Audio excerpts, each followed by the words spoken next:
The views and opinions expressed on this program do not reflect the company, owners, management, staff, clients, or partners.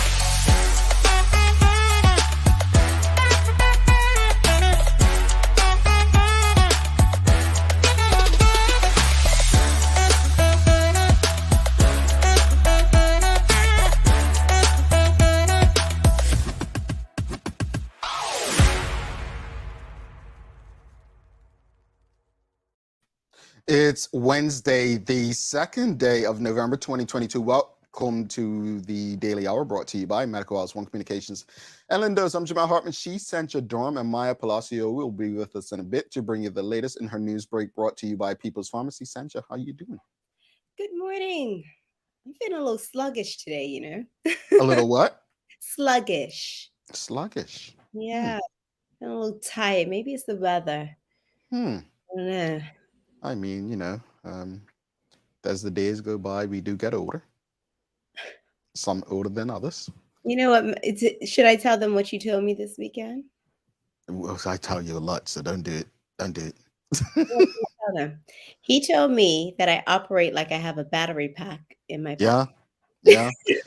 Shara's words, actually. Shara's words, and I repeat it. She does, though. Like, folks, she's always going. Like, honestly, you and I was texting last night, and then this morning I woke up and saw that I missed your final voice note about the questions, and I'm just like, I must have fell asleep within 2 minutes, literally, folks, like legit. But you as somebody in the group called you last week, like super mom or something. You thank you guys. It's levels to it. We need to work on that though. We're gonna work. Yeah. It's levels to it. That he says to Sherry. Yeah, it was definitely her. Teresa Emery, good morning to you, and greetings everyone. Thanks for making us part of your daily routine. A good one today. Oh, I love, and I say a good one. You know, the one thing every Bermudian thinks they're an expert at is tourism. Every Bermudian thinks they're an expert at tourism. So this conversation with a former director, actually the last director of Bermuda's Department of Tourism, Mr. William Billy Griffith, is on the show today. And we're going to be talking about global tourism. He's also a former CEO of Barbados Marketing Inc., which is basically their tourism organization like the Bermuda Tourism Authority. And when he became the CEO of that organization, Barbados saw numbers that, I mean, they had never seen before. He's currently consulting for WSG Consulting. So we're happy to have Billy on today to discuss the global state of tourism. And I really hope that Bermudians tune in, because chances are, again, I'm not trying to age him, but he's been in this industry probably as long as I've been living. So he may disagree with even some of the points I've been saying, folks. He may actually put me in my place. And I say it respectfully because, I have strong opinions, even Sencha.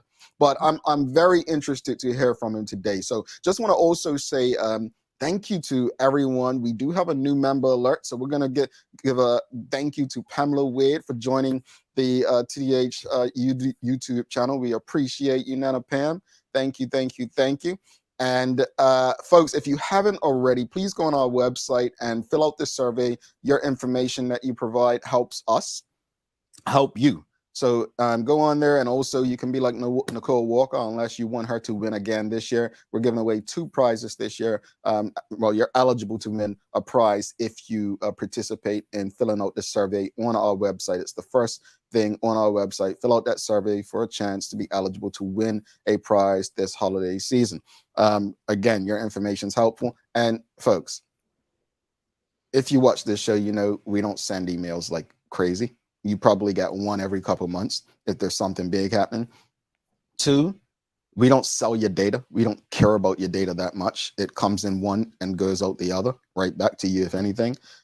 We literally just are trying to do things on the surface. So we're not those people who are getting that information about you without your knowledge anyway. We're asking you for it. Sancha, we have a question this morning, though. We do. We have a question. Thank you, Francine. Paris, morning. It's been a minute since I've been live. She says, well, it is wonderful to have you back live. And she says, nice to see Sancha. Never nice to see me, but okay. Yeah, it is nice to see Sancha because she goes missing for weeks. Her and Sherry, they go missing for weeks and then just appear again. But let's get to the question, Sancha. So we asked on our social media last night, interesting responses on Instagram as well. But the question of the morning is going to be very simple for you audience. What would give you confidence in Bermuda's tourism product? What would give you confidence in Bermuda's tourism product? That's your question of the morning. What do you believe? Like, what is it for you? What do you like when you think of traveling somewhere, your favorite destination? Why are you confident that you're going to have a good time and enjoy it? What would give you confidence in Bermuda the way you look at a destination you really want to go to, whether it's Dubai or Disney World? Sancha, I know you don't want to go first. I feel like I always go first. I think everybody knows how I feel. No, I forget how you feel. You forget? Yeah. Quiet it down a little bit. Well, Well, I mean, our biggest thing is experiences. We come to Bermuda, what are we experiencing? What is there for our tourists to do? There's a lot. They can go to the beach and relax and do nothing. They can go play golf. We just had the golf thing. Folks, if you saw my tweet last night, then you know it's kind of sarcasm in what I'm saying right now in terms of like, let me share this. So when I was working with the Department of Tourism, based on what Sancha's saying, when I was working with them, Syracuse University had this roundtable for cultural tourism that I attended in New York. And there was a lady giving a presentation. I probably have told this story on the show, but I doubt it. But there was a woman giving a presentation, and I believe she was from Hawaii. And she put this picture of a beach on the screen. It was like a PowerPoint. Put this picture of a beach, and she asked everyone in that room, "Where is this?" Everyone's looking around. Jamaica, this, that, naming all these different places. I'm trying to think if it was Cayman or Hawaii. But anyway, long story short, she said, that's the entire point. That picture, that beach could be anywhere. Everywhere's got a beach now. But the experience, the cultural experience is what will set each beach apart. So people can go and play golf anywhere. I mean, we've got tons of golf courses here in Florida. They can go to beaches anywhere. I mean, we've got coastal from the Gulf right around to the Atlantic here in Florida. But what is going to differ culturally, that experience, to make them want to come? So I get you, Sancha, with that. So experience is a big one. We really need to work in that space. We already know we are struggling with hotels. We need a decent hotel. Well, we have some, but they're super expensive. I had some friends that were coming down and they were like, what's up with the prices? But it's value for money. I don't think people mind paying that money if they're going to get the value out of it, right? Correct. Our shopping is, we're driving, especially people that arrive on the cruise ships, we're saying go into Hamilton or, for some shopping. All of the shops are closing down. I had a lady come and ask me where she could go to. She had already been to Gibbons Company. She needed some clothes. She's like, where else can we go? And I couldn't answer her. There wasn't another place for her. She had been to Marks and Spencer. She had been to Gibbons Company. She's like, what's next? Everything's closed down. We're struggling. We're struggling. It breaks my heart. But and I've never been to Dubai, or Qatar, right? But let's use these as an example. They're extremely conservative religious countries. They have rules against drinking, and you have to wear certain clothing in certain spaces. I hear. I don't know what the clubs or stores are like, but if they're conservative in certain things, I can imagine what else they're conservative. However, they're a draw. People still want to go to these places. So what is it about is it something about the experience in one place that they don't have the other? Like, you got where I'm going with this? But you know what else? They don't fold on what they would like. They're not changing their beliefs and they're not changing it to suit you. It's like, you come here, this is what we're about. And it becomes a part of your experience, right? I haven't been to Dubai, but I can't wait to go so I can get dressed up. It's a part of the experience, and they're not taking that away. It's like, you're coming to us and this is our experience. I feel a lot of the time we're trying to please people, and we're like, we take away from who we are as a people in order to try to say, okay, we need people coming to Bermuda. What do we need to change in order to do that? Stay true to who we are and our culture. Indeed. What would you give? What's the question again? What would give you confidence in Bermuda's tourism product? Let's go through quite a few comments. We've got Francine Paris says it's the packages offered. Carla John says it's all about the amenities for me. Right, so amenities are important.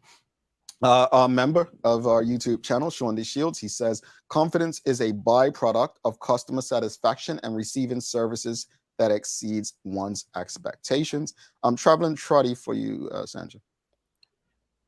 As an avid traveler, I value money and experiences that allows me to step outside of my comfort zone, which I would not otherwise engage in. Other significant factor is food. I'm with you. I am such a foodie. And my friends would tell you, I would explore all restaurants. I'm such a foodie. I should go to New York and I should just take you to restaurants. I'm a born. I think that impacts relationships for me, if you get what I'm saying. Like, when you got a better half that eats anything versus me, who, I'm not.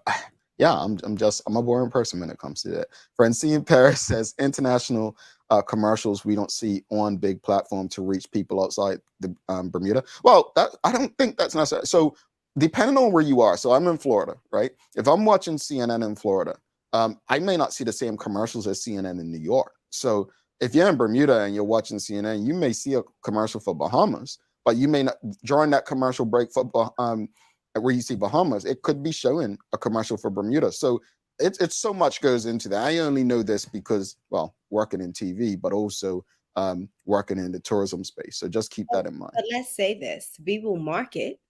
We can go, I mean, look at us. We at PGA, we have big Bermuda logos and, not PGA, tennis. Big, but when you get here, what are we offering?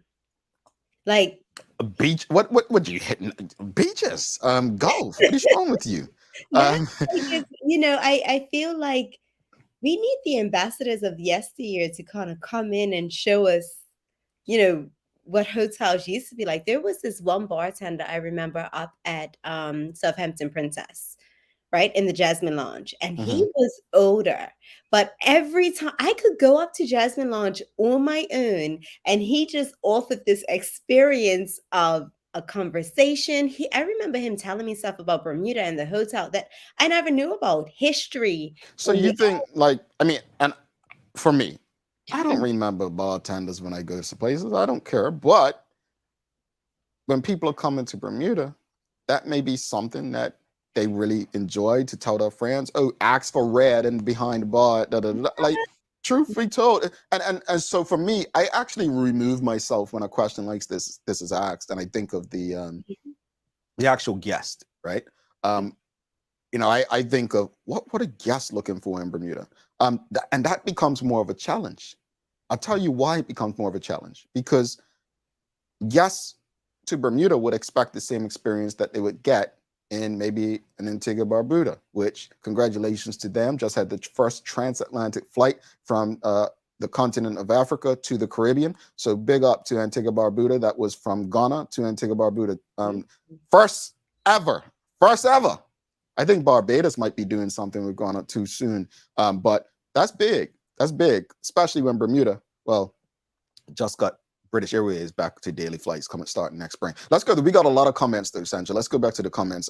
What would give you confidence in Bermuda's tourism product? Let's go. Teresa Marie and Sean DeShields for you. A vibrant atmosphere in Hamilton, shopping, entertainment, so much could be done to raise the bar. Agree. Bermuda has a serious price value perception issues that deter potential visitors for seeking value for their hard-earned dollars. I agree. Francine Paris says our promotional platform definitely gets a D grade. It's key to everything in getting Bermuda out there to tourists. No, you can promote it all you want. If in those promotions people don't like what they see, then they aren't coming. Renee Simmons says I've been to Dubai twice. It's a desert. You can ski, you can yacht, you can go on desert safari. You definitely can shop, water parks, amusement parks for kids, plenty of restaurants, whatever. Sounds like a Vegas in the desert. Traveling Trotty says Bermuda needs a signature experience event. I thought we had one back in the day, but I'm not going there. Francine Paris says I've heard people say they have never heard of Bermuda. Where is that? I've heard plenty say that. Yeah. Very much so. Yeah. Michelle White says, when overseas and I say I'm from Bermuda, I hear more than, oh, where the triangle is, or how were you able to leave? This is something that I wish Bermuda would have capitalized on, that I don't think we've ever capitalized on that. And I think it's something we possibly could. Traveling Trotty says, many of our frontline workers did not know or can even answer basic questions about Bermuda. This overall affects our product. Agreed. And then let's Francine Paris says, I think it takes partnership with local vendors. And Sean DeShields says, what happened to college weeks? Why did this stop? So I'm going to disagree with everyone, including Sandra. I'm going to tell you why I disagree with you all. Things change and evolve. We cannot believe that going back to what worked, whether it's college weeks or things that like an amusement park in Dubai and all that stuff. Dubai was a desert, literally just a desert 25, 30 years ago. They created a Vegas-like experience. That's not what everyone wants. I think Bermuda has to evolve. Bermuda cannot compete with warmer destinations when it comes to spring break. College weeks would not work for Bermuda. It just would not work today. We don't have what people are looking for. Back then, there was not as much competition. I truly believe that Bermuda, first off, going back to what Sandra said, needs to find its identity culturally. And that's not just as a tourism brand. That's as a people, an island, a country. We need to who are we? That's number one, in my opinion. Number two, my biggest issue with Bermuda's tourism product is hotel product. It all starts with hotels. What drives tourism? We have to ask ourselves, and I say it over and over on the show, groups drive tourism. That's your biggest marketing tool. Groups are your biggest marketing tool. Why? Because if they say, Bank of America says, we're going to have our annual meeting in Bermuda, bring 5,000 people down. Of that 5,000 people, they're not just coming for the meeting. They have days to spend and bring their family, but also they come back. And when they come back, they may come with friends or family. When they go back, they speak to their friends. That's how tourism actually works. Believe it or not, that's how what drives industry. That's what drives Orlando. That's what drives Las Vegas. I know you all think, oh, I'm going to Vegas to gamble. That no, those convention centers are what drive it. So I'm always surprised that we don't even discuss like convention hotels or a convention center. You know, all those big shows like the Ushers and all that, those happen in Caesars and all these places where conventions take place. We have to address group tourism. If we don't address group tourism, that big hotel up on the hill in Southampton, boy, is it crucial. Boy, is it crucial. It is crucial to Bermuda's success as a tourism destination. So once we get that, and I'm not saying we can't do it all at once, but yeah, the experience matters because you don't want people coming for a meeting and then saying, okay, meeting's over. Let's go into town to buy some souvenirs. And guess what happens? Yeah. Knocking on that door is shut down. I feel like it's a balance as well, because identity is big, but then also I think a lot of the times, a lot of people go to Dubai because they have a luxury. You know what I mean? Like there's a luxury aspect of it. in Bermuda, I feel like we lack that a lot. Mm-hmm. I know it may sound a little crazy, but there are people that are looking for the Louis Vuittons and the Chanels and the, Mm-hmm. we don't have that. They can go to Bahamas and find that stuff duty free. And Mm-hmm. they purchase it. And if you don't have the Gucci's and the that actually want to be in your country, because tourists enjoy spoiling themselves a little bit, and those are the tourists that we actually want to come to Bermuda because they have the disposable income to purchase that stuff for them, for themselves. Um, they don't want to be in Bermuda. How do we change that? Well, it's like a casino. A casino is not going to be a deciding factor, but at least if it's there, it's something for the Yeah. people to do. So, Sam Cat Place says, singing the same songs with still no progress. We've been there, done that. Francie in Paris says, why do things close early when cruise ships are in and people are looking for late night shopping? Interesting. Why do restaurants why can I not get a meal after 8:30? Sean DeShield says, I would respectfully disagree, sir. People or residents drive tourism. They don't. They don't. Group tourism drives tourism. This is not a Bermuda thing. The global tourism industry is driven by groups. That's a fact. That's a fact. Group tourism drives tourism. Michael Daniels says, Bermuda today does not need to be the Bermuda of yesterday. And that's my point. I agree. We have to adapt. We have to change. I honestly would not go back to what was done before. Michelle White for you, Sancha. I also feel that everyone is leaving our promotion to BTA. What are individual hotels or businesses doing, etc., to encourage or promote Bermuda? Jamal, we don't even have it may sound corny. Yes, I feel like it's of yesterday, but we don't even have a dinner show. And I feel like stuff like that is important. Well, that was my hope with a casino, that it would bring that kind of entertainment. Yeah, we can't say let's go to dinner and a show. I remember back in the day, I used to do our Yoshi Productions. We used to do Tony and Tina's wedding. Mm-hmm. We were sold out every single night, every Mm-hmm. single night. But we've tried and we've looked, and it's not supported to do a Bermudian version of that. Why can't we do that? Yeah, I agree. Sean DeShield says, but Bermuda does not have a convention center to host more than 5,000 people at one time. Fairmont Southampton used to do groups of that size regularly. You don't need necessarily a convention center. However, in that same breath, that's my point. My point is saying, why don't we ask ourselves, where's the convention center, the way we speak about everything else? A convention center would be one of those answers. Traveling Trotty says, I think we also need leisure travelers in addition to group travel. We agree, but leisure travelers, okay, let me just explain. So in tourism sales, your group's team is going to be 20 people. Take a guess how much your leisure travel is going to be. Ask yourself, this is just general business right here. Why do most businesses, whether it be sports, whether it be retailers, why do they focus on groups? The leisure, the one-offs will always come. Think Republican and Democrat. Republicans traditionally have relied on less people to give more. Democrats relied on a group approach, more people to give less. Just think of it like that. That's the easiest way I can explain it.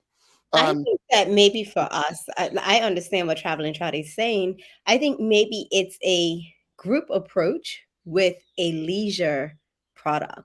But that's how group works, though. That's the point. That's how it works. You're literally bringing them for a meeting, but obviously you have to have the entertainment there. What I'm saying is, the group approach is what drives tourism. I'm speaking from being the inside. Maybe Mr. Griffith would disagree with me. He's the expert here today. Just want to get through these last comments and then bring Maya in. Chica Rihanna says U.S. companies used to bring groups to Bermuda all the time, but some of these same companies have now prohibited overseas group travel. We need something to convince them to come back. Most islands, especially Bermuda, did have a group exemption with the U.S. where it was a tax break. So I'm not sure if they still have that, but I know they did have that previously. Let's bring Maya in before Sancha gets us in trouble.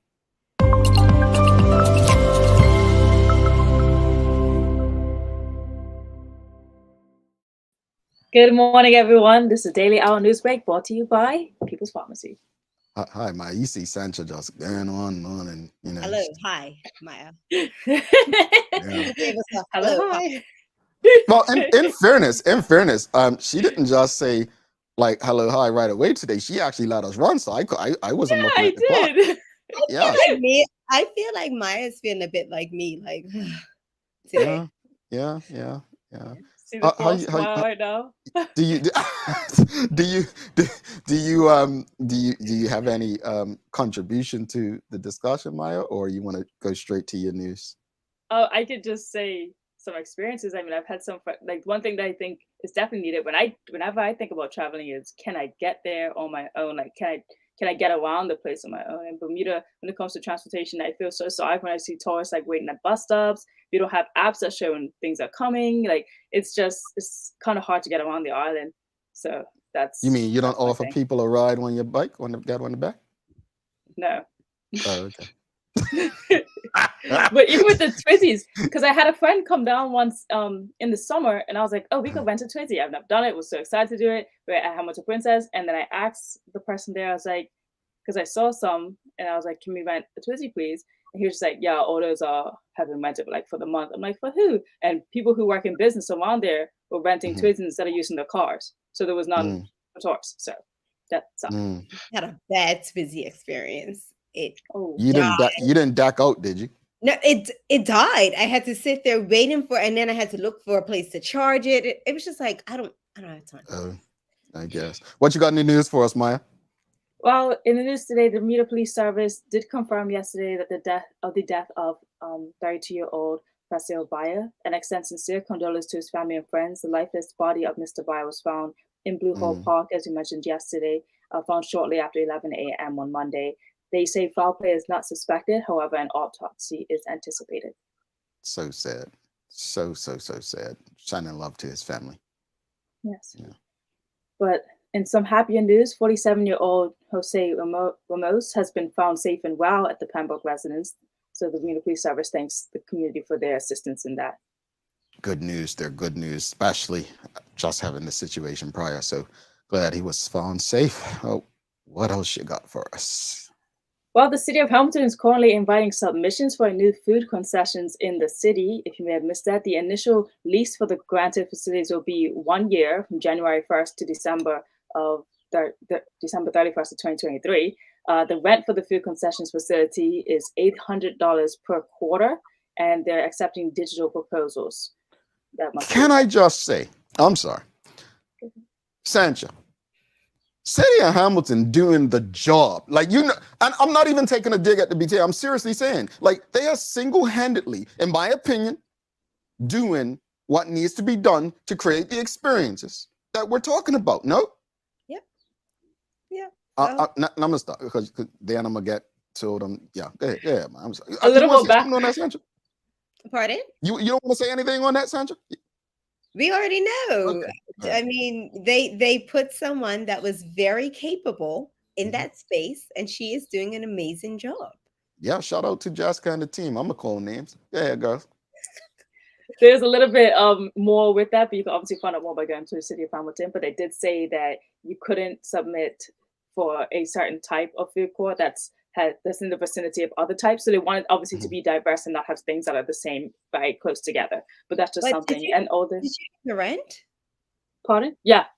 Quarterly. That's $800 quarterly. Man, Like that's a deal. that's a great deal. Deal. Quarterly, not monthly, quarterly. Looking forward to supporting whoever is successful with that bid. Seriously. And the deadline is November 29th. So you have the month. You've got time, folks. You've got time. Yeah, it's not last minute. Yeah. Sorry. What else you got for us, Maya? Well, leading up to the World Triathlon Series hosted in Bermuda this upcoming weekend, today it kind of begins as some of the athletes will be at national stadiums between 2 and 4 for some swim run training at the National Sports Center. Okay. Got my athlete on. Yeah, I got my athlete on. I see. It's always exciting when we're having an event. You see they're building and town is full of blue carpet and scaffolding. Yeah. Yeah. Exciting. Yeah. What else you got, Maya? Anything else? just the weather for you guys. It's going to be bright and sunny to start, but increasing in the afternoon. There might be a couple of showers still, and we have a high near 78 degrees. Sandra, did you look outside to the weather just now? I'm like, bright and sunny. I saw a look, right? She's looking to her left like, let me look. It's not bright. It's windy and cloudy. What you got for days of the year for us? So today, guys, is National Stress Day. Oh. Whether dealing with a job that puts you under tremendous pressure or facing struggles in life or relationships that leave you in a state of constant worry, stress can be a real killer. In fact, some statistics show that more than 100,000 Americans die every year as a result of work-related stress, and that's only the beginning. National Stress Awareness Day was set aside as a time to be aware of stress in the modern world, understand its impact, and strive to mitigate through the damage it can do. National Stress Day, woosah. You know what helps with stress? What? A joke. Here we go. Oh. Here we go. Come on now. We got to do a joke. Let me do a joke. Yesterday was funny. Maya laughed. She weren't on screen, but she even said she laughed. Here we go. Here's today's joke for you all. Here's your pick me up. I know tourism can bring us down. Here we go. Why was Santa's helper so shy? So shy. Why was Santa's helper so shy? So Santa's helper is an elf, right? So why was he so shy? Yeah. I don't know, Jamal. No, I don't know. You were on the right track because Santa's help had low elf-esteem. Elf-esteem, get it? Like self-esteem. Can I just mention, I couldn't choose between my days of the year. It's also National Eating Healthy Day. So I think we should all commit to eating healthy today. Some blueberries. The holidays are coming up. We're about to eat a whole lot. We had a lot of candy day before. So today is National Eating Healthy Day. Eat healthy, folks. We got to go. Maya, thank you so much. We got to come back. Very important guest. And I know how you all disagreed with me this morning. Chances are he will too. We've got Mr. Griffith. Mr. Griffith, tourism expert in the house, former director of Bermuda Tourism, former CEO of Barbados, and current consultant for WCG. Maya, we'll see you tomorrow. Bye, guys. Peace and love. All righty. Stick with us, folks. We'll be right back.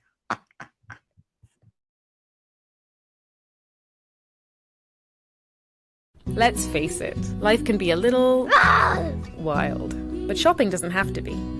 I choose People's, so that whether it's a prescription that needs to be filled, a toy for my little terror, or a gift for a new addition to the family, we'll see about that. Everything's available in one convenient location. Some call it People's, I call it my one-stop shop in the city. People's, we're here for you.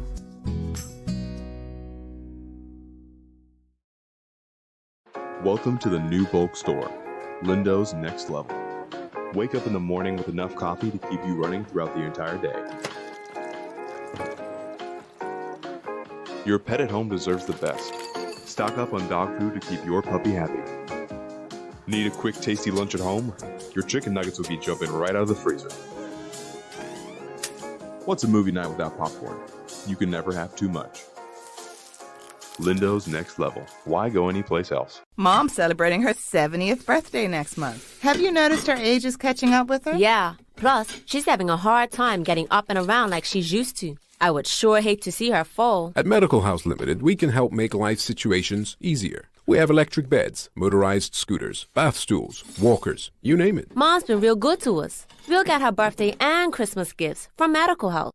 Medical House has relocated next to the Dendytown Field, number 6 Bakery Lane, Pembroke. Telephone 292-3622. I say no to single-use plastic because I grew up in the most beautiful place on earth, and I want the next generation to enjoy swimming at a pristine Clearwater beach like I did as a kid. There are studies that are showing that plastics are having impacts on fertility rates. If we're going to have decades before these chemicals are out of our system. I think we really need to prioritize it so that we can see a future.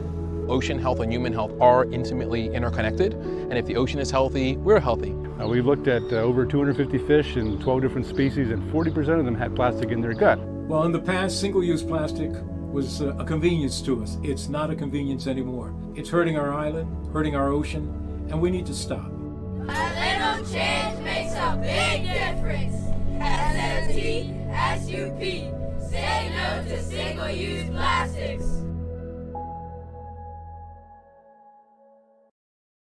Welcome back to the big show. Sancha Durham, I'm Jamel Hartman. It's the Daily Hour brought to you by Medical House One Communications, Lindo's, and People's Pharmacy. Folks, thank you so much to all of the members who signed up to join our YouTube channel. We really, truly do appreciate the support. If you haven't already, make sure you go on our website, you fill out the survey, and if you don't know how to get there, we're just going to do a little something and share the link right here for you so you can go on the website. If you haven't already, just share out the survey. This information helps us when it comes to getting the right guests on the show for you to engage with, but also partners and sponsors, and having those fun events that people like Michelle White attend and Karen Simmons attend and Hadeline Stevenson Swan and Bruce Swan. You want to benefit like they do. I mean, I know you all are thinking, oh, they're just rich, they can do all that, but no, trust me. Rich people like Sancha, they need discounts too. Yeah. Yeah. All right, without what I do. Let's bring in our guest for the day. We've got the expert himself, former director of Bermuda Tourism, Department of Tourism, former CEO of Barbados Tourism Marketing Inc., and current consultant for WSG. We've got William Billy Griffith. Good morning, sir. Welcome to the show. Good morning, Jamal. How are you doing? Good morning, Sancha. Crazy. How are you? Good morning. Morning. So first off, I know you've been backstage, very much so tuned in, and you probably have opinions about what we were discussing, which you'll share during this conversation. But I honestly do appreciate you. You actually what many people may not remember. You were one of the first guests on this show when we first started, and we discussed tourism at that time. And at that time, we were at the height of a pandemic. I mean, we're talking May 2020 when we were in a very bad space in tourism. And since then, a lot has happened. But one of the first things I'd like to discuss with you today is... It took you 2 years to invite me back, sir. well, you know what? Call him out. You know, I'm gonna put it back on him. You raised such a good young man that he's taken your space. You know, he's been on this show like 10 times since you've been on. That guy is terrific. Oh, the yes. one you just referred to. You are too. Folks, if you don't know, this is Mr. DJ, Rusty G's father. So yes, he's a proud father, trust me. But that's what I'm known as these days, you know. Rusty G is that's not a bad person to be known as, I tell you that. But let's talk about it. Like I think, as I said earlier in the show, I think with Bermuda, everybody believes they're a tourism expert, right? Everyone has the answers. Everyone knows tourism. And that's not to say they don't know about tourism. But truth be told, tourism is a global thing. It's not a Bermuda thing. What would you say, to give people a more global perspective, is tourism's contribution to the global economy? All right, before I get there, first of all, thanks for having me this morning. Jamal, and good to see you again, Sancha. Saw you on the weekend. First of all, I want to say a couple things. Today is National Stress Day. Having listened to everything for the last half an hour and all the comments, I got so stressed I didn't even know where to start, because all we're doing is crying in our beer, crying in our coffee about tourism. That's number one. Number two, there's no such thing as a tourism expert, right? Tourism and marketing is not an exact science. I've never met a tourism expert in my life, including myself, and I think it's all about how you do it and how you drive it. So I just wanted to start on that basis, that there's no such thing as a tourism expert. And I would also want to say at the outset, before I get to the global tourism aspect, that Bermuda is a fantastic destination. I sat on the 18th hole on Sunday afternoon and I took some video, and I'm saying that there are so many destinations in the world that would be the envy of what I was seeing on my camera. In other words, Bermuda is a fantastic destination. We tend to make too much excuses. And like I said, Jamel, I think we tend to talk too much. There's a lot of talking and there's not a lot of doing. But just to give you some global perspective, so 1 in 10 jobs in the world in 2019 was generated by tourism. 14% of the jobs in the Caribbean was in tourism. In Bermuda, it was less than 10%, just about 10% of all jobs. In terms of revenue generation, Bermuda generates approximately 400 million, I think, US dollars, I think was in 2019. We don't want to use the example of since COVID, so I'm going back to 2019. Right. But I think the issue as it relates to global tourism is that the entire world is bouncing back from the COVID pandemic. Many countries are recovering faster than others. And it all depends on what their COVID protocols were, the airline connectivity that they had. And I think what everyone is doing now is battling for in a difficult period. So there are less aircraft in the sky today, but they're flying with much higher loads. As you know, the airlines and the cruise ships and everyone, they shut down literally for 2 years. So it's ramping back. And my message to Sandra, as we had this long discussion, and I was bending her ear on Sunday, is Bermuda just needs to get in the game. And get in the game means getting in the game and competing. So I think I'm open to questions, and I can talk a lot about my opinion of Bermuda. But I think, and I'll end there by saying that BTA, you mentioned BTA just now. BTA is a destination marketing organization. Their job is to drive business to the island. And my only advice is that that's all you do every single day. You drive business to the island. There needs to be some private sector contribution to the effort as well. Governments can't do it alone. And I think because we've got such a small pie in the private sector, we tend to ignore them. But I think that they need to play their part in terms of driving tourism as well. So that's my opening salvo, and I'll let you in. You like covered every question. No, I haven't really. But you were just talking about travel industry recovering around the world and pre-pandemic levels. Bermuda is far from that target. What, in your opinion, is contributing to the lack of success that Bermuda is experiencing right now? All right. So I'm not sure of the exact percentage in terms of where Bermuda is now compared to 2019. But I think if you look at the statistics of 2019, even before the closure of Southampton Princess, and even before, if you look at 2020, Southampton Princess closed in September of 2020, and I think the pandemic sort of started in March of 2020. If you look at 2019, Bermuda was slipping in terms of airlift and in terms of arrivals. And I think what that has to do is it goes back to being in the game, Sandra and Jamal. It's about being aggressive. I think that there were some, the BTA was in the process of reorganizing, etc. But I think it's all about aggressively being out there and spreading the awareness of Bermuda. If you go back all the years, and I think I've said it before, Bermuda, and Jamal, you mentioned it about Bermuda evolving. I've seen so many things about let's do college weeks, let's do this, and Sandra said something about what was her dinner show and all of that. I think the issue is much bigger than that. The issue is about driving business and driving awareness. And let me just give you Barbados as an example. So I went there in 2014. And what we really did was was engage with the airlines. We need more airlines. We need more airline seats. It's easy to say we're not going to contribute to airlines. Airlines ask for money these days in order to drive business to the island. But the fact of the matter is, unless you drive the business, you're not going to drive the activity. You're not going to get the private sector involved. So it's like this chicken and egg situation.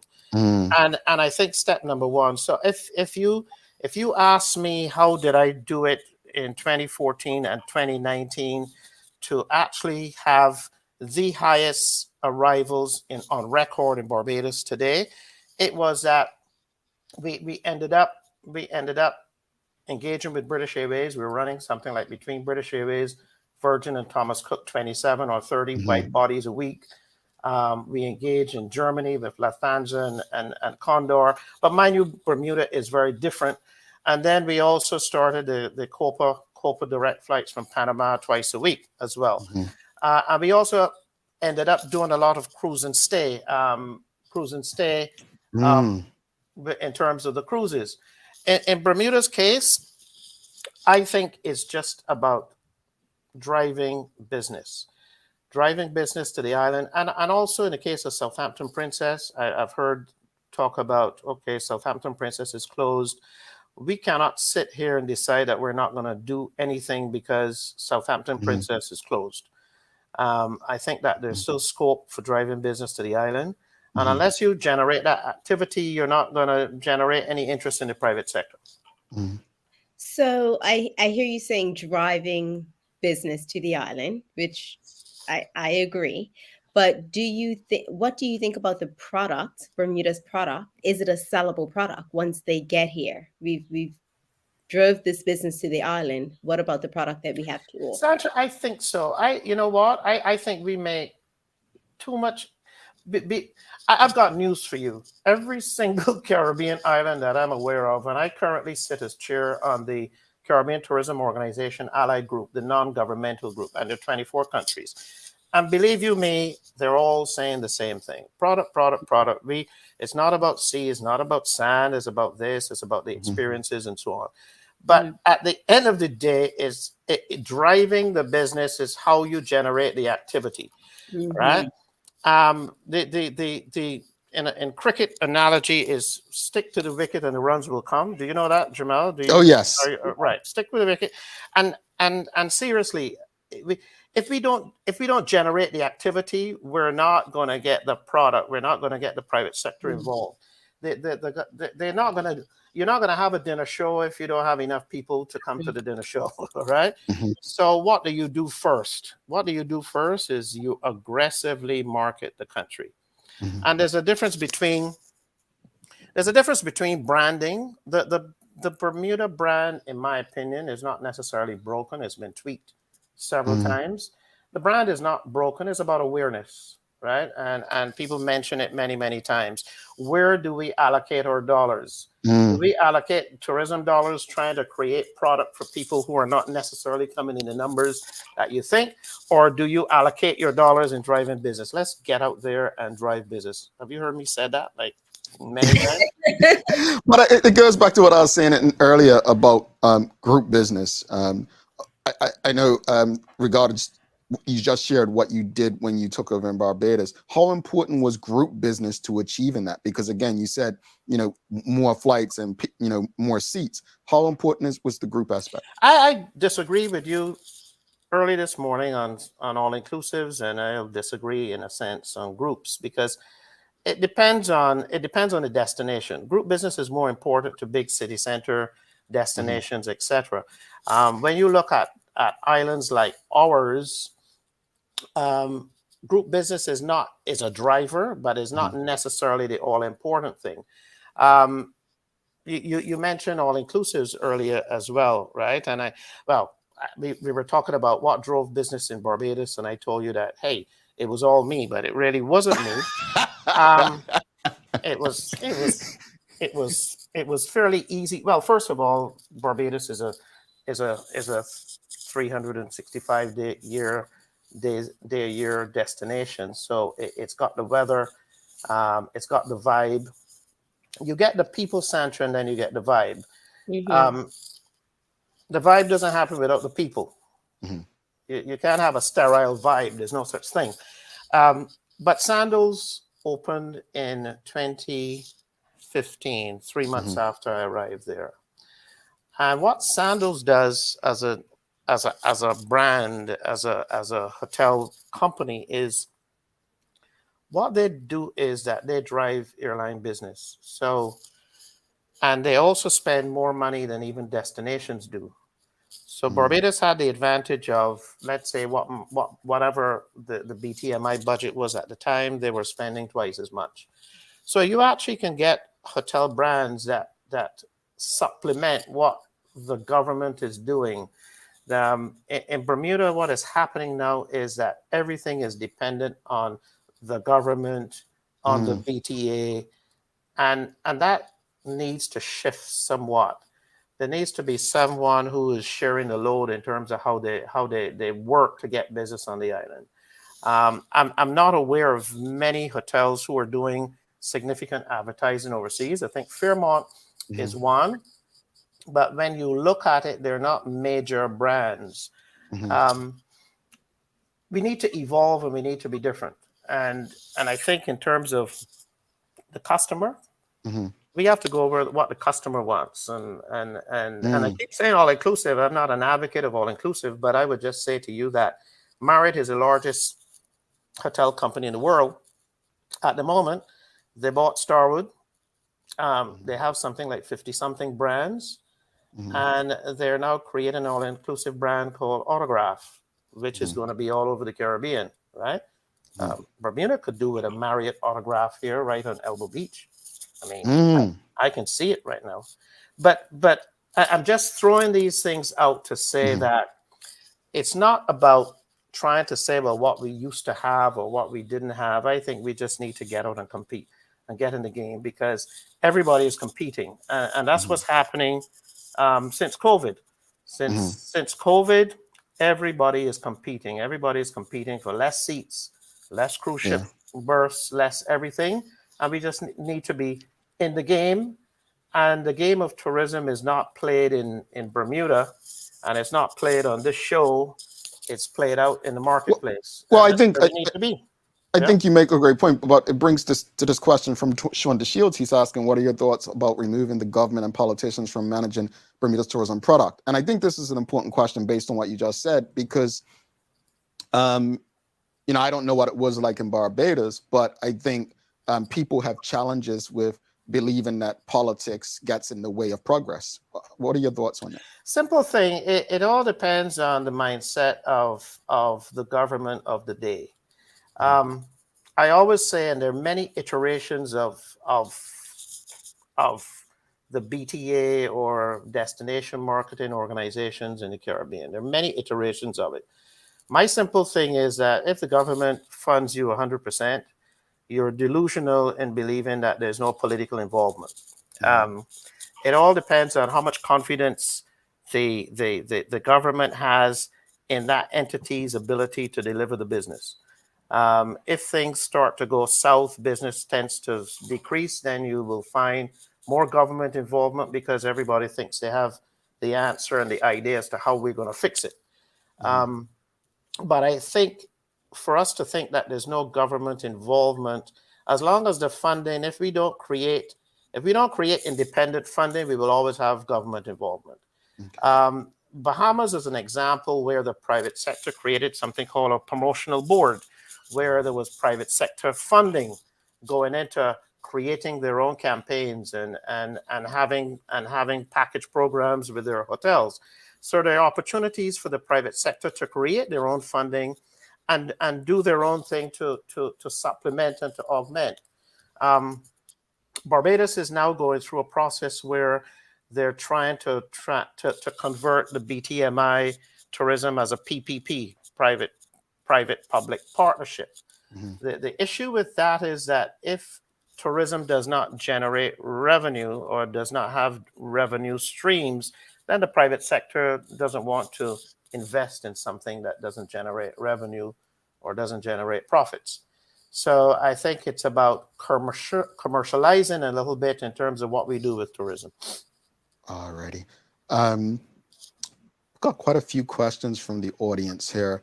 Let's go to Rick Olson asking, how can we drive business when we have lost 70% of our hotel rooms from the 80s?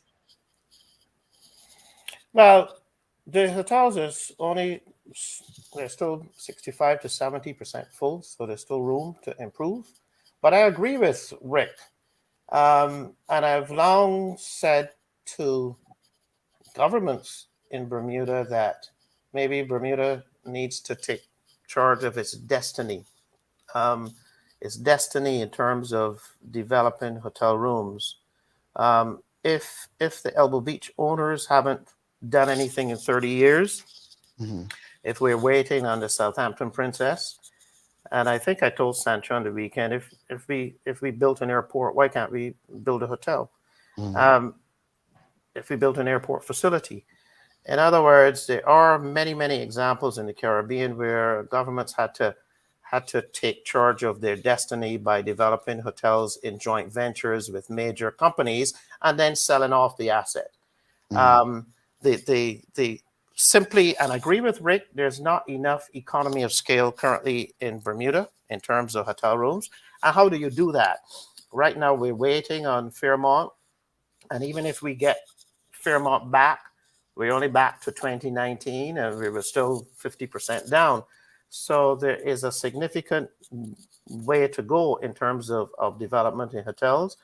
And it's also about trying to attract investors and investment. And right now, there's not a lot of investor confidence on the island in terms of coming. There are all kinds of reasons. Everybody says it's too expensive to operate, it's too this, it's too that. But I think that we just need to bite the bullet and be more aggressive in how we approach a business. Well, Sancho often says we need the right people in the rooms, business people. So that could be it. So for me, this is the big one. There have been lots of promotions and new hires at the BTA without any real results. What's your thoughts on the BTA's business model? And is there a country like Bermuda whose model you think would work for the well-being of Bermuda and hopefully allowing us to see us get back to the return of success? Bermuda's model at the BTA is quite similar to almost every other destination. Some with more government involvement or less government involvement. The BTMI in Barbados that I was CEO for 6 years is about similar to what the BTA is. I think the BTA's challenge has been, as Rick just said, we've been going downhill. We haven't stopped the slide. We haven't. I mentioned earlier that even in 2019 we were losing seats. We were losing rooms. Right. So I really do think that the BTA's role is to get out and drive whatever business they can with what we have while we wait, and that will drive the activity in the short, medium, and the long term. We can't sit right now and do nothing. And I think we can't sit right now and say, well, because we don't have this, we can't do that. BTA just needs to be out there in the world. The personalities, they need to engage with the airlines at a much higher level, in my opinion. We need to be able to encourage them a bit more to be out there in the marketplace working. That's just my view. And you kind of answered this question by Traveling Trotty. What is one piece of advice you would give the BTA to act upon immediately? I think he kind of just answered that. But unless you wanted to add something more. I will say though, I mean, I've had discussions recently with the interim CEO. I've had discussions with the chair, and I think that the BTA understands that they need to regroup and they need to get out there. And it's only a matter of time in terms of how they do it, but they need to do it pretty quickly. Well, I want to touch on something you said 2 years ago when you were on, and this is something you've preached to me even during our short time together. Business, right? Right. I've spoken to many Bermudians, and one thing that they disagree with me on is I keep saying that a lot of Bermudians don't have the necessary relationships. This means that you may need non-Bermudians to come and, help Bermudians gain these relationships? Meaning, how many Bermudians actually have relationships in the sales space, leisure sales, group sales, the marketing space with the airlines? How important is it to embrace, and I don't like the term outsiders, but non-Bermudians in this space to really help Bermuda? How important is that for the growth? 100% important. I would suggest to you that my entire journey, both in hotel management, in tourism, in the public sector, has been all about who you know and how you can get things done for you. And I think a perfect example is my consulting company now is 3 years running, and I have partners everywhere in the world, and it's about knowing who is in the business and who can get things done for you. I think from a Bermuda standpoint, Bermuda and the BTA needs to exist at a higher level in terms of let's say airlines and cruise lines and so on.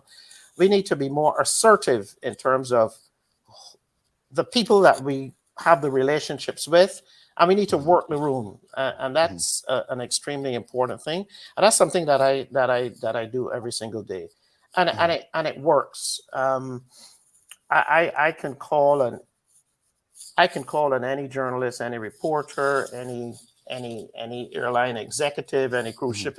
I can call on anyone within the tourism space and say, "Hi, let's have a conversation." And it's about that relationship that you build up over time. And I think BT is a new team, and they just need to work the room as quickly as they can. And I think it's whether or not the people have confidence that the makeup of those people have the skill set to do that. I think. Yeah, that's true. Everybody is not made up to be in that space. Yeah.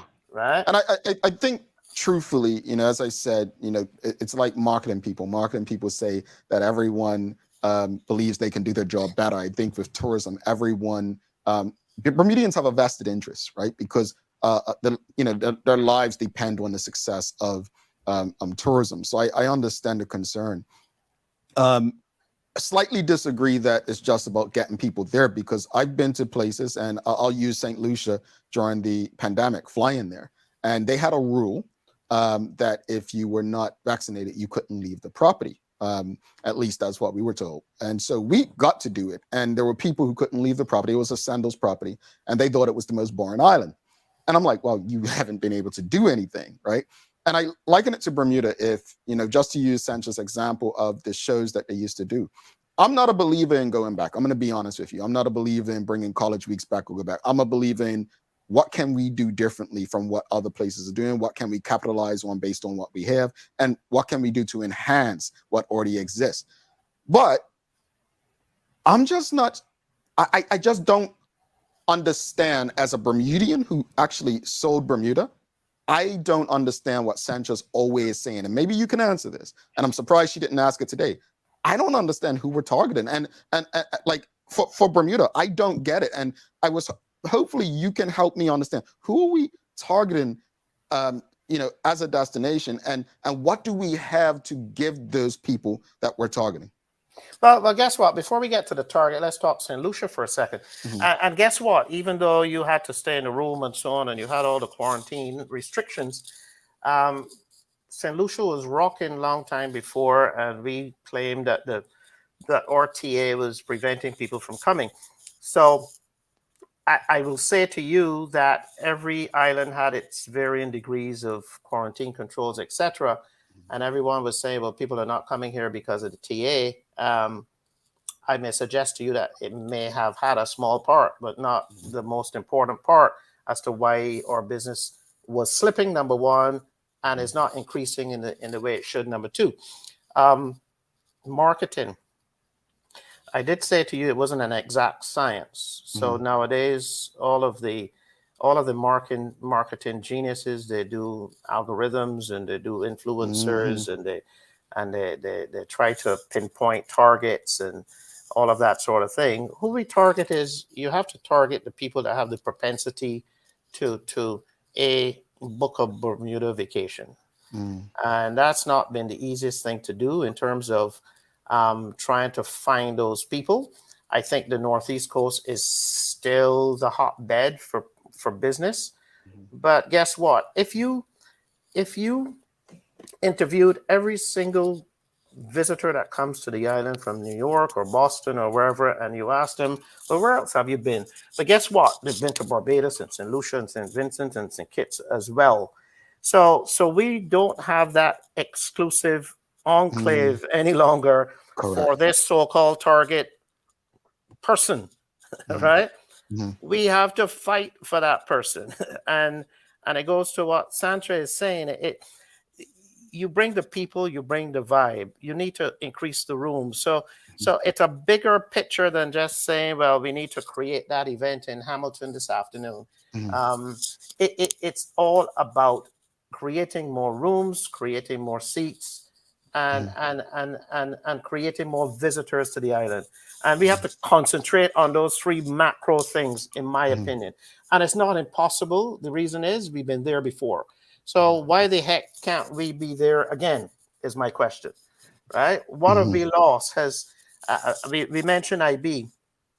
Has IB replaced tourism? And is that the reason why tourism is floundering in that sense? And my question is, why would IB replace tourism? Why would we not have a diversified economy here that both can coexist for the benefit of the economy? Right? And I think we need to concentrate on both of them. And guess what? I think tourism drives more jobs than IB, significantly more. And I think that when you look at what Bermuda needs jobs. Bermuda needs the tourism activity. Bermuda needs to generate $1 billion in expenditure to contribute to its GDP. At the moment, the contribution to GDP for Bermuda, and I will look at it, is only about 5%. Tourism's contribution to GDP is about 5% in Bermuda. In Barbados is 29%. In Antigua is 83%, but that's really off the charts. Mexico, it's much, much better. And we have 10% of the jobs. And if we could get that percentage GDP from 5 to 10%, I mean, we'd be in a significantly better place. And I think it's very possible. Okay. Well, I know we're going to go, but Mark Arthur C. Phillips asking an interesting question. What are some emerging trends in the tourism space post-pandemic? The remote worker is one. Definitely, there are a lot of people who are, because the going back to work 7 days a week is no longer a thing, whether it's the United States or Europe. People have the ability now to work remotely. And I think that that's something that Bermuda concentrated on during the COVID period. And I think that you can concentrate more on what I call the digital nomads, as we call them, can have an opportunity to build some business here as well. Alrighty. And then one last one. Renee Simmons says, do you think a convention or a cultural center would boost the Bermuda product, whereby we could introduce an annual festival or expo, e.g. Essence Festival or similar? For the last 30 years, we've been talking about a dedicated convention center in Bermuda. This is not Southampton Princess now. This is a dedicated convention center. The answer is yes. There's a tiny one in Hamilton in Front Street going up now. But like you said, a convention center feeds business to everyone. When Southampton Princess is doing a group, nobody else, right, can have another group there necessarily, because they have the limited space. So I think that there's definitely an opportunity for a convention center, similar to what we have in some of the islands, the major islands, that they can host big groups, but they can host big groups that feeds all the hotels on the island and all the accommodation on the island as well. I just want to correct something, because based on your response, a comment, and my wife writing just now, when we were in St. Lucia, what I was saying was that they had a rule where if you were not vaccinated, you couldn't leave the property. We left the property. We were able to enjoy the island. There was another couple who was on property who thought it was boring because they were not vaccinated and couldn't leave. So I just wanted to clarify. I don't know what I said. So your wife has to correct you? Hey, man. She listens to the show? I mean, gee. Yeah. That's why I don't look at my phone during the show, man. I'm impressed. Okay. Come on, man. Look, before you head out, I just want to thank you for taking the time. Definitely, this conversation can go on and on. It can. Many more things Hurt my to head this discuss. morning with all the problems that Bermuda has. But no, it's. I think tourism is a political football in many places. It's not just Bermuda. Right.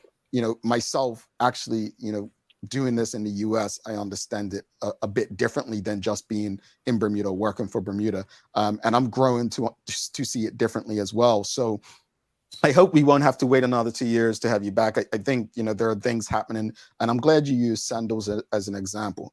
Sandals, I had my first sandals experience in Antigua and then again in St. Lucia. And my question over and over is, why are we not approaching a sandals to kind of, and I know the cost of doing business and building hotels in Bermuda is more, you know, it's much more expensive, but you're right. That's a brand that our sister islands are benefiting from, right? I just use sandals as an example. I don't know what it is, but Mhm. and I don't know that we haven't approached them. I'm not privy to what the government's doing from that respect. What I do know is that there needs to be some significant, dramatic change in how we approach investment on the island. How we do it. We need investment. And we need investment more than we need Southampton Princess reopening at the moment. That's just one aspect of it. There's a lot more to be done, and I think that there's a lot of opportunity. I think that we can attract investors in a way, but it has to be some joint risk from a government standpoint, because the track record shows that if you lost 70% in 30 years and you keep going down, it tells you you've got to do something different. And somebody needs to take the risk. And I think from that aspect, you have to build the rooms. You have to build the rooms back. There's no two ways about it. If not, it'll be 2% of GDP in 15 years. And 0.5 after that. Mr. Griffith, thank you so much for taking the time coming on. How can people reach you if they'd like to work with you or learn more about how they can, you know, just speak to Rusty G. He can find me. That's your manager. It's if you go on my website is wcgconsultinglimited.com. All right. WCG Limited. WCG Consulting WCG Consulting Limited.com. All right. Thank you so much. You can Google me and you can find me anywhere. All right. I don't know if that's a good thing. Anywhere. But thank you so much. And we'll definitely be in touch. Talk soon. All right. Thank you, All sir. right. Take care. All the best. All right, folks. If you appreciated that conversation with William Billy Griffith, give us a thumbs up, a love, a like. We appreciate the conversation. Do not go anywhere. Folks, there's a lot of you tuned in on YouTube. Hit that thumbs up like you did yesterday. Hit that thumbs up right now. Share the conversation because, again, tourism is a political football.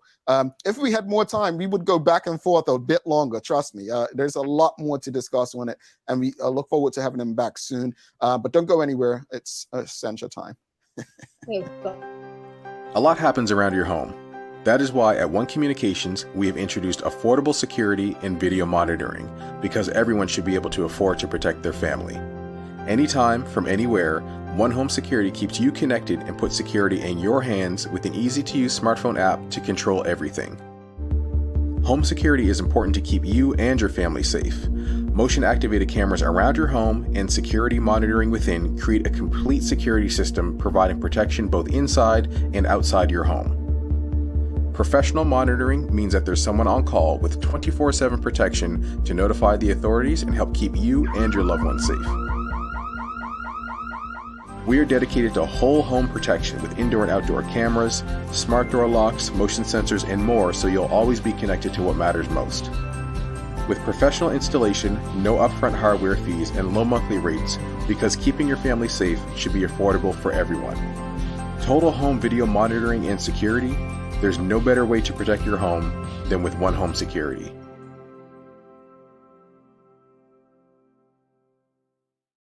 All right, welcome back. Thanks again to Mr. Griffith for joining us today for this conversation. Thanks again to One Communications, People's Pharmacy Medicals, and Lindos for ensuring we can have these kind of conversations. Got a lot of feedback from the audience. Kathy Rogers says, very interesting conversation. Teresa Marie says, exactly, investor confidence must be restored by some means very soon. Tamara Richardson says, excellent conversation. Donnie Francis says, solutions driven. I love it. Well, that's time for the Daily Play. We'll wrap it up in a minute. Time for the Daily Play, brought to you by Heineken 0.0, great taste, no alcohol, and Bermuda Trivia, now available at stores throughout Bermuda. Follow Bermuda Trivia on Facebook, Instagram, Twitter, and TikTok to find out why it's Bermuda's favorite trivia game. And folks, if you haven't followed Bermuda Trivia, you missed out on Mr. Photogenic yesterday. He shared some stuff on there, some young Bermudians, but it tells you, I don't know who their teacher is. Was it Miss Harvey or something? But I can't remember her name, but she's doing a good job. She's doing a good job. There's kids. Go check Bermuda Trivia on Instagram to see what we're talking about. But Mr. Photogenic out there with the young people, and they thank their teacher for knowing one of the answers on there. They named I forget Miss Harvey. Sands Secondary Middle School. Yeah. They done pretty well. All right, it's music today, Sancha. This is very easy, folks. If she doesn't get this, you gotta boo her. Seriously, if she don't get this. I need to question my existence. This is the easiest one. Seriously. Okay. According to Deborah Cox, who is supposed to be here? Nobody. Exactly. I'm like, you don't get that, Sancha. Like, throw in your toe. Come on now. I was just gonna say Deborah Cox. Like who? But that was a pretty easy one. Nobody's supposed to be there. Nobody's supposed to be here. Well, Sherry said after you, acting like she knew. She said after you, like she didn't know. Hey, why you didn't message my phone in case I didn't know the answer? No, because she wants credit for it. She wants credit. You know. Sherry? Remember, Sherry ain't even buying us a lottery ticket to win 1.5 billion or whatever it is. Because here I am thinking with Thelma and Louise ready to bail out yesterday. No. I have to rethink this. Donnie Francis says, "Get it, Sancha." Yeah. Donnie is so sweet. They're on a streak. I mean, you all keep getting these answers right. Your sister Sherry says, "I knew it." Folks, let's wrap it up. Sancha, final thoughts on today's discussion about Bermuda's product, and then the conversation with Mr. Griffith. What's your thoughts? I appreciated this conversation. So we actually were at the PGA on Friday, and we were talking for quite a while. They actually had to kick us out because we were talking about tourism and the product, and so I understood where he was coming from. But today shed so much more light. It was almost like a light bulb moment where I kind of changed my perspective a little bit, which I know is like big for me. And look, I had to sit here and write on my whiteboard.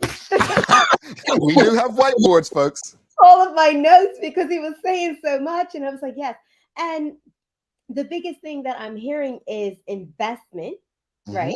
Which then we got a tap on our wrist. Jamal, that's what you were screaming. You said, I am going to give the BTA some advice, and it was getting investors in the room to invest in Bermuda. But Sancha, let's go there. Let's go there, because the audience don't know, and I'm not going to share as much, right? But and this is no disrespect to Sherry, Phil, Larry, Maya, but Sancha and I are the most criticized on this show for our opinions. And what she's speaking of, I actually forgot about that till you mentioned just now. Yeah. When I said that day, I said Bermuda needs its sales team to focus on investment. Oh, they ripped us apart. They thought we were the worst. They thought we were the devils of Bermuda. Sent to the corner.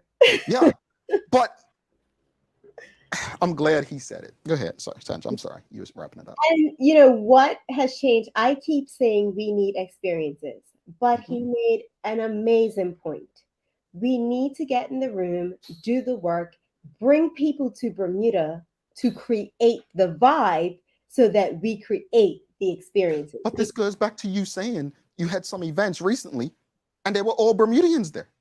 Yes. And this is why I think that I wasn't in a space to I wasn't verbalizing it right, if it makes sense.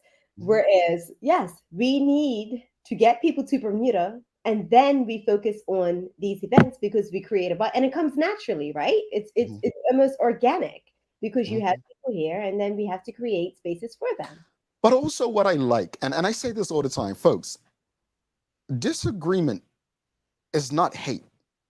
He disagreed with me pretty much on the all-inclusives. He disagreed with me on the groups. You all disagree with me on the groups. You all disagree with me about spring. Our disagreements going got us closer to the answer and solutions, you know. It's okay. We're here to have solutions-based conversations. And I thank the audience and I thank Mr. Griffith for being direct, honest, and open with us. Mm-hmm. My other takeaway, this is the big one, was target. This is exactly what the word. Target people that can book a Bermuda vacation. Yes. Target people that can book Bermuda vacation. We know that, yes, things are a little costly here. You're going to pay more for a hotel room. You're going to pay more for a cup of coffee.